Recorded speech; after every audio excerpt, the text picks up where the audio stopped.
Magandang araw po sa lahat, lalong-lalo po sa ating mga subscribers na nanonood ngayon, sa lahat ng mga nanonood dito sa aking YouTube channel. Magandang araw po sa inyo lahat.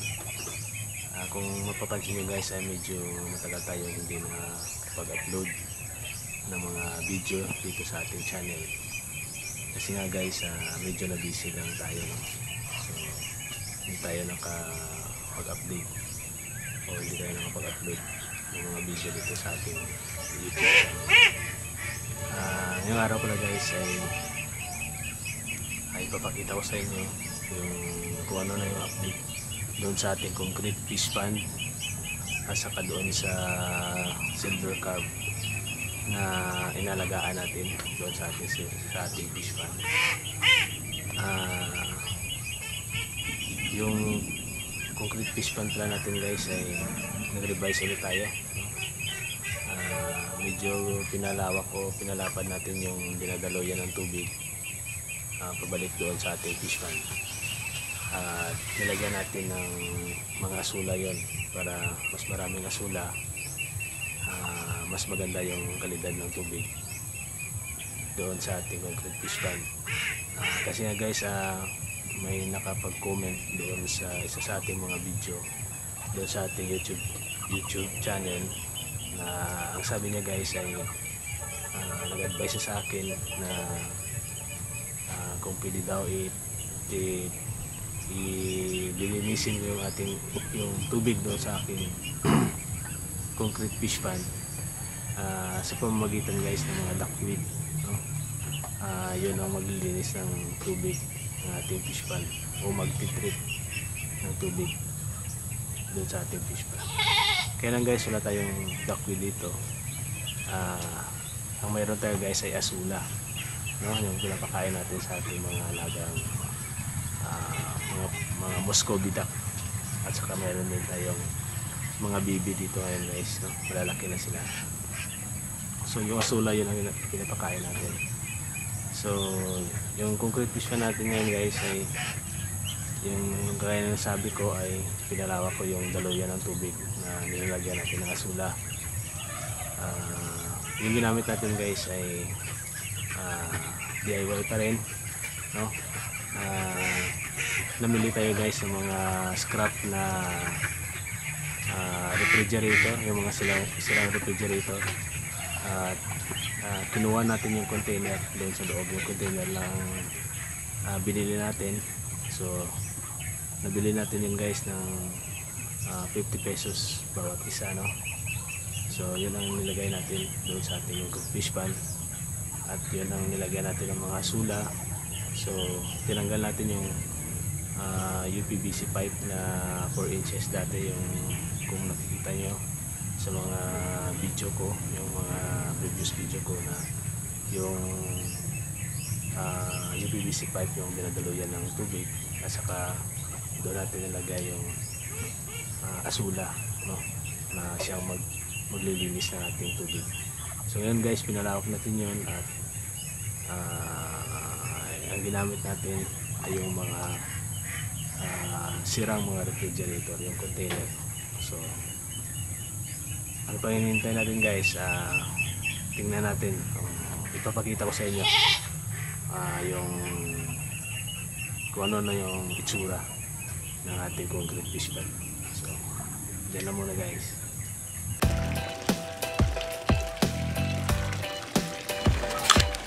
So ngayon guys ay ipapakita ko muna sa inyo yung lumang setup o yung lumang sistema ng ating concrete fish pond. So ito yung lumang sistema ng ating concrete fish pond guys. Kung makikita nyo, syempre guys, nandun pa rin yung ating mga filtration, no? So naglagay tayo dyan ng mga foam filter, nandyan yung ating filter, at saka nandyan yung ating biofilter. At kung makikita nyo guys, yung dinadaluyan ng tubig pabalik doon sa ating fish pond ay isa ho yung 4 inches na UPVC pipe, no? na nilagyan natin ng mga sula na siyang magsisilbi guys na tagalinis ng tubig ng ating fish pond. So sa bago nating setup guys ay tinanggal na natin yung 4 inches na UPVC pipe at yung ipinalit natin guys ay yung mga lumang container ng sirang refrigerator, no? Kung makikita nyo yan guys, yan. So that guys malawak yung dinadaluyan ng ating tubig at saka malalim, no, yung tubig na pabalik doon sa ating fish pond at saka maraming asula ang pwede nating mailagay doon sa mga container na yun, yung sirang refrigerator container. At kung makikita nyo guys ay nandoon pa rin yung ating filter at saka yung ating biofilter, ngunit tinanggal na natin yung sponge filter guys kasi nga malawak na yung tinadaluyan ng tubig pabalik doon sa ating fish pond.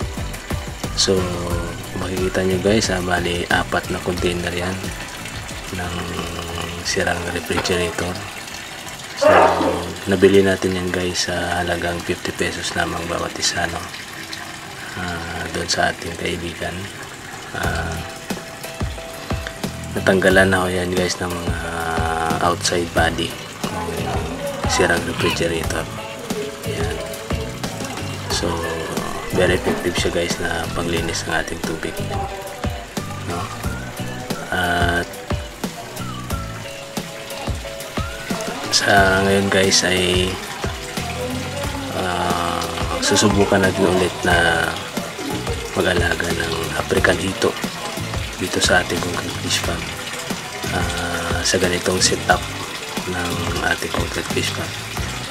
Kasi nga guys, nasubukan na rin natin itong African hito na mag-alaga noon dito pa rin sa ating fish pond, pero hindi ganito ang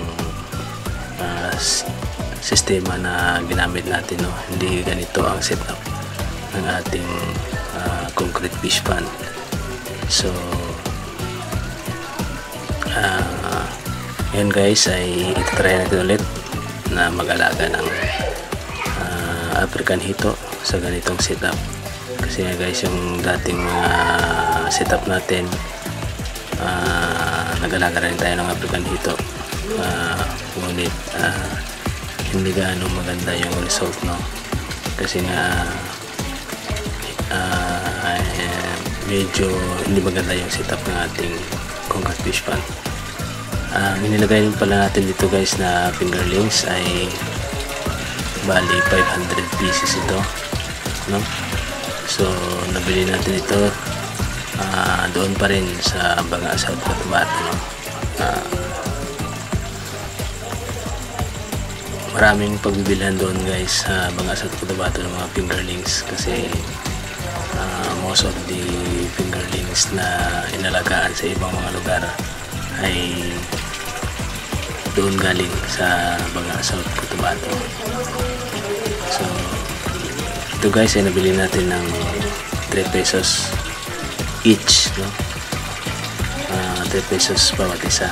So 500 guys yung nilagay natin dito kasi nga susubukan natin i-overcrowd itong ating concrete fish pond kung kaya ba ng ating bagong system na ginagamit.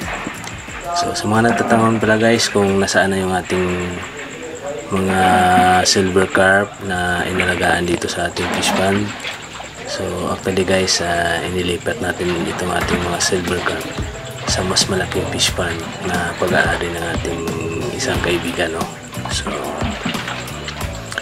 kasi nga guys yung behavior ng silver carp ay masyado silang mailap, no? Hindi sila napapakita sa tao, no?